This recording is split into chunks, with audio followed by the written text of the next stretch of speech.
So for this, I am using the bone-in, skin-on chicken thigh. This one we're gonna cook in a skillet on the stove. I'm also giving you a different preparation for each recipe. You just need half of an onion, you wanna finely chop it. This is honey garlic chicken, so you want to go kind of heavy on the garlic.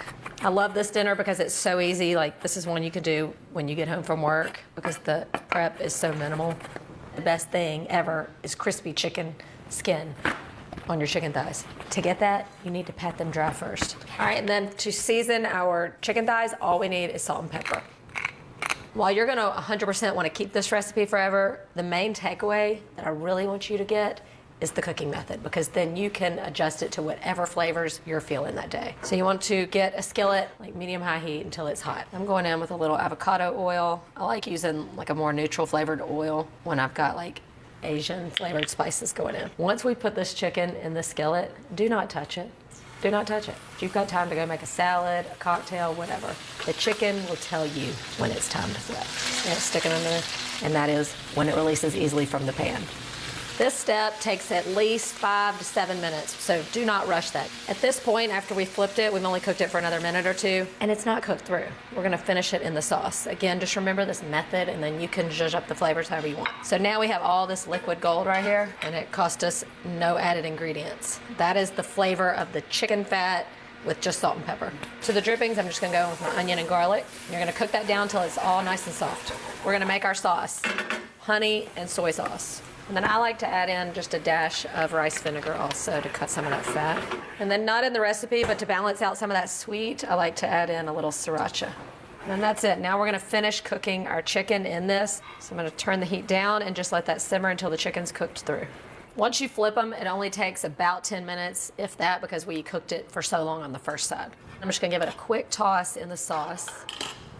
And that's it. Dinner is served. Beautiful. Smells incredible.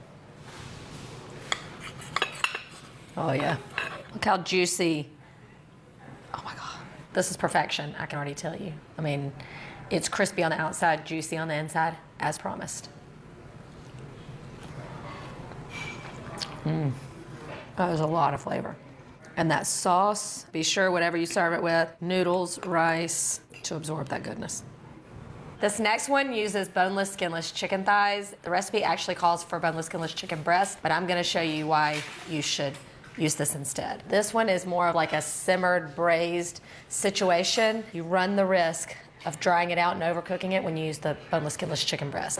That's not gonna happen here. And it's just gonna be more flavorful, and it's a cheaper way to make this recipe. So I am gonna cut these in like half.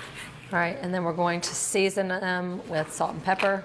And this one starts like the last one, where we're going to get it browned and flavorful in here and start to build our flavor base, and then we'll take it out and add it back in to finish cooking. Same rule applies here, don't touch it. Let it get a good brown crust on the first side.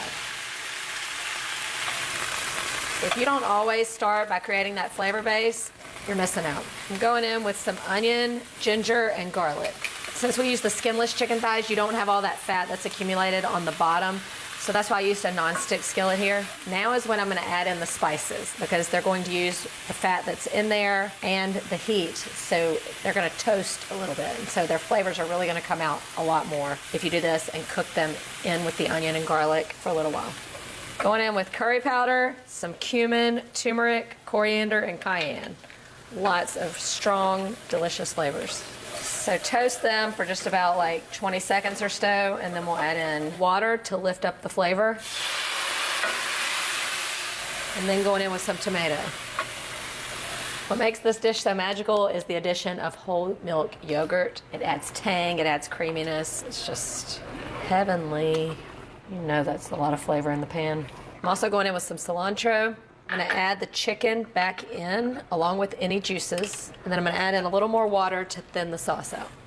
And we're just gonna bring this up to a simmer and let it cook for about 20 minutes or so until that chicken is cooked through and everything comes together.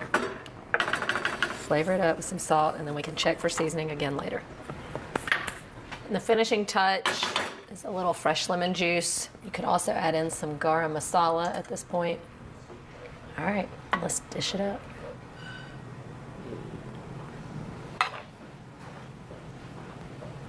A little more cilantro. Then I like to also serve it with a little bit of grilled naan. See how tender that chicken is now? You can just cut it with a fork.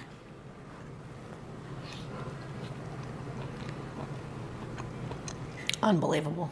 You taste the punch of flavor, like literally before it even gets into your mouth, because you can smell it first. A little bit of tang from that yogurt, but the chicken is so tender and juicy. I don't know why you would even make this with chicken breast. 10 out of 10.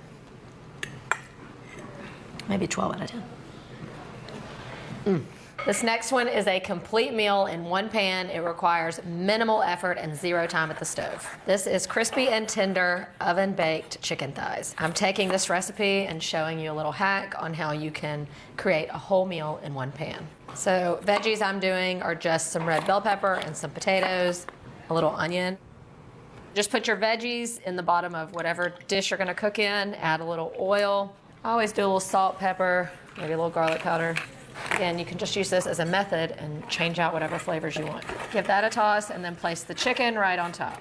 This is bone-in, skin on, because we want the flavor from the skin. I'm just going to mix up my spices before I spread them on, just so they spread and incorporate more evenly. So I'm just going in with salt, pepper, garlic powder, oregano, a little onion powder, and smoked paprika. We're gonna pat these dry so that they do get extra crispy as possible. This is the meal you make when you come home from work and you really don't feel like cooking. You're just gonna pop this in the oven. I'm going 375. It'll take about 45 minutes to an hour. Look at the masterpiece we created. See this? They're crispy. First thing I'm gonna do is put some veggies on the plate. Chicken on there. And a little liquid gold. Now, how good does that look? Does it look as good as it smells? Because I wish y'all could smell it in here. So tender, it's like cutting through like butter. Do you see the juiciness right here?